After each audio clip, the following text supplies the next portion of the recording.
Adani group के chairman Gautam Adani Bhutan दौरे पर हैं और कल वहां उनकी मुलाकात भूटान के राजा और प्रधानमंत्री से हुई है। प्रधानमंत्री दाशो शेरिंग तोब्गे से उन्होंने मुलाकात की और तस्वीरें जो है वो भी सोशल मीडिया पर यहां पर वायरल हो रही हैं। ये तस्वीरें शेयर करते हुए उन्होंने लिखा कि भूटान के प्रधानमंत्री दाशो शेरिंग तोब्गे के साथ मुलाकात बहुत ही रोमांचक रही। हमने चुखा प्रांत में 570 मेगावाट के हरित जल विद्युत संयंत्र के लिए डीजीपीसी के साथ समझौता जो है उस ज्ञापन पर हस्ताक्षर किए हैं।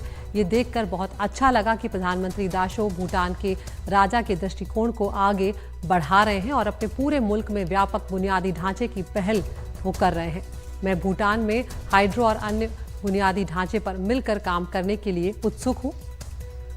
और इसके बाद गौतम अदानी भूटान के राजा से मिले, जिसकी एक तस्वीर भी उन्होंने शेयर करते हुए सोशल मीडिया एक्स पर लिखा है कि मैं भूटान के राजा जिग्मे खेसर नामग्याल वांगचुक से मिलकर गौरवान्वित महसूस कर रहा हूं।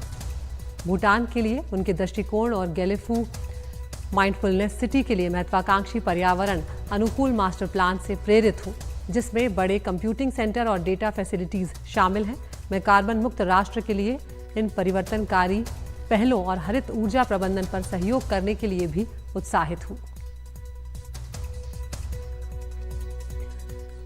तो यहाँ पर ये जानना भी बहुत महत्वपूर्ण है कि भारत और भूटान ये जो रिश्ता है ये इतना अहम क्यों है। भारत और चीन की सीमा से लगा हुआ है भूटान। सामरिक दृष्टि से भी भूटान जो है वो बहुत ही महत्वपूर्ण जगह जो है वो उस तरह से उसे देखा जाता है। भूटान ग्लोबल साउथ पर भारत जो है भारतीय पहल का वो समर्थक भी रहा है और इसके अलावा चीन को देखते हुए कूटनीतिक संतुलन में भी भूटान जो है वो बेहद मददगार है। इसके अलावा ऊर्जा, अंतरिक्ष, कृषि और डिजिटल सेक्टर जो है उसमें भी सहयोग एक दूसरे का ये दोनों देश करते रहे हैं, जिसके चलते भूटान के साथ रिश्ते जो हैं वो बेहद महत्वपूर्ण हो जाते हैं। नज़दीक आते गए भारत और भूटान किस तरह से, वो भी उस पर भी एक नज़र हम डाल लेते हैं। 2014 के चुनाव में जीतने के बाद प्रधानमंत्री मोदी भूटान गए थे। दूसरी बार जब वो जीते थे अगस्त 2019 में, तब भी प्रधानमंत्री भूटान गए थे। 2021 में पीएम मोदी को भूटान का सर्वोच्च नागरिक सम्मान जो है उससे भी सम्मानित किया गया था। इसके अलावा मार्च 2024 में भूटान की यात्रा पर प्रधानमंत्री मोदी गए थे और उसके बाद प्रधानमंत्री के शपथ ग्रहण में शामिल हुए भूटान के प्रधानमंत्री। तो इस तरह से दोनों देश जो हैं उनके रिश्ते एक के बाद एक वक्त के साथ मजबूत होते गए हैं।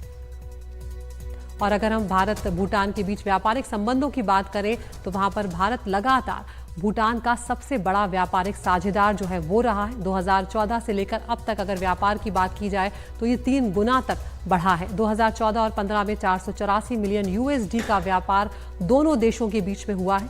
2022 और 23 की अगर यहाँ पर बात की जाए तो ये बढ़कर 1615 मिलियन यूएस डॉलर तक पहुंचा है। भारत भूटान में सबसे ज़्यादा निवेश करने वाला देश भी है यहाँ पर और भूटान के कुल एफडीआई में भारत का 50% हिस्सा है। तो ये अपने आप कहीं ना कहीं साबित करता है कि जो व्यापारिक संबंध हैं दोनों के देशों में कितने महत्वपूर्ण हैं।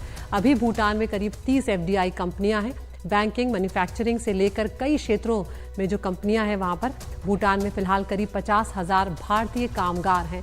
तो इस तरह से ये बात साबित करती है कि दोनों देशों की क्या स्थिति है। भारत भूटान पनबिजली सहयोग जो है वो भी बहुत महत्वपूर्ण है। तो ये वो तस्वीरें हैं जब गौतम अदानी ने यहाँ पर मुलाकात की है परिवारों से, प्रधानमंत्री से, और दोनों देशों के बीच लंबे समय से सहयोग जो है वो होता रहा है। भूटान में भारत ने 4 परियोजनाओं का निर्माण भी यहाँ पर किया है। दोनों देशों के बीच में सहयोग जो है उसका हम यहाँ पर जिक्र कर रहे हैं और लंबे समय से ये चल रहा है। भूटान में भारत ने 4 परियोजनाओं का निर्माण किया है।